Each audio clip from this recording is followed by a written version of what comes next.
Эрчим хүчний үнц нь. Эрчим хүч гэдэгт байгалийн нөөцийг ашиглан үйлдвэрлэсэн цахилгаан, дулаан багтдаг. Манай оронд эрчим хүчийг нүүрс, ус, салхины нөөцийг ашиглан үйлдвэрлэхээс гадна Оросын улбооны улс бүгд найрамдах хятад ард улсаас импортлон авдаг байна. Эрчим хүчний үйлдвэрлэлийн ихэнх буюу 79.3%-ийг дулаан, цахилгаан хосолсон үйлдвэрлэдэг дулааны цахилгаан станц үйлдвэрлэдэг. Энэхүү дулааны цахилгаан станц нь дулаан, цахилгааны хэрхэн бий болгож бидний хэрэгцээг хангадгийг мэдхүү. Дулаан цахилгааны эрчим хүч хэрхэн бий болдог вэ? Дулааны цахилгаан станцад цахилгаан дулааныг үйлдвэрлэх үндсэн түвхийд нь нүүрс юм. Нүүрс нь байгалийн шахагдах нөөц үлээ. Уурхаагаас ирсэн нүүрс нь станцад олон үе шатыг дамжиж цахилгаан дулааны эрчим хүч болдог. Дулааны цахилгаан станцын үйлдвэрлэсэн цахилгаан дулааны эрчим хүч нь хоорондоо салшгүй холбоотой дэд станц шугам тоноглолоор дамжин хэрэглэгчдэд хүрдэг.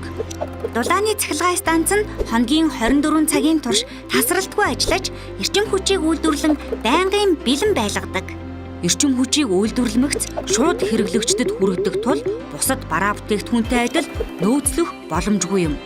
Ингэж эрчим хүчийг үйлдвэрлэн хэрэглэгчдэд хүргэхэд 10,500 орчим ажилтны хүч хөдөлмөр хөлс шингэдэг бөгөөд эрчим хүч нь ямар их өртөг, хөлс хүч, үн цэнээр бий болдгийг харж болно. Цахилгаан эрчим хүчний хэрэглээ.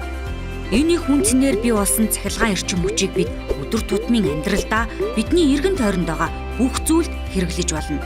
Айл өрхөд борлуулж буй 1 кВт цаг цахилгаан эрчим хүчний үнэ нь хэрэглээний хэмжээ, хоногийн цаг зэргээс хамаарч 73-аас 114 төгрөг байгаа ба энэхүү мөнгөөр буюу 1 кВт цаг цахилгаанаар юу хийж болохыг авч үзье.